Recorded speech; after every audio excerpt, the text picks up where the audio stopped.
নমস্কার। গতকাল ছিল গণেশ চতুর্থী। আমরা সবাই গণেশ পুজো উৎসব পালন করেছি।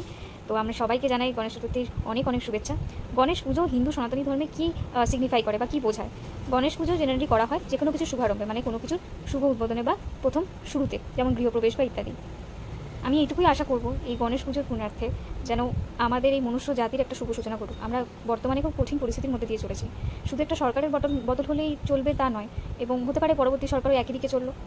আমরা এই প্রাতিষ্ঠানিক দুর্নীতি এবং এই প্রশাসনিক আপামরি যে একটা বাজে সিস্টেম চলছে, এই একটা সিস্টেমের শিকার যে মানুষ হয়ে যাচ্ছে, এই সব কিছুরই একটা আমূল পরিবর্তন চাই এবং সব কিছুর একটা শুভ সূচনা ঘটুক, এটাই আমরা চাইব। আমরা যদি খুব ভালো করে গণেশ ঠাকুরের, মানে গণেশের যে মূল স্বরূপে আমরা পূজা করি সেটিকে দেখি, সেখানে আমরা দেখব উনি খুব শান্ত, দৃঢ়, সুন্দর, সুরজ্যভাবে বসে আছেন একটি নির্দিষ্ট ভঙ্গিমায়, এবং তার কাছ থেকে আমরা জ্ঞানও আশা করি, সমস্ত ঋদ্ধি সিদ্ধি সমস্ত কিছুই আমরা পাই। এছাড়াও তার চতুর্থ হাতে কিন্তু আমরা একটা চন্দ্রভাল, মানে একটি খড়গ দেখতে পাই।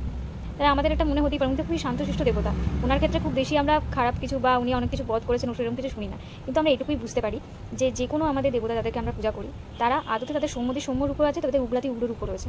যখন প্রয়োজন নেই, যখন শান্তি এবং স্মৃতি প্রদান করার সময়, ঋদ্ধি সিদ্ধি এগুলো, তখন তিনি শান্ত, শিষ্ট এবং তিনি স্থির, কিন্তু প্রয়োজনে তার কাছে অস্ত্রও রয়েছে। তো এটাই আমাদের সমাজে এটাই বার্তা দেয় যে বর্তমানে আমরা যে কঠিন পরিস্থিতির মধ্যে চলছি, সাধারণ মানুষ সারাক্ষণ প্রতিনিয়ত আন্দোলন, মিটিং, মিছিল এগুলো করে চলেছে, যাতে প্রশাসনের কানে এই গর্জনটা পৌঁছাক, তারা বুঝুক যে বিচারটা হওয়া তো দরকার অবশ্যই, এবং দ্রুত হওয়া দরকার।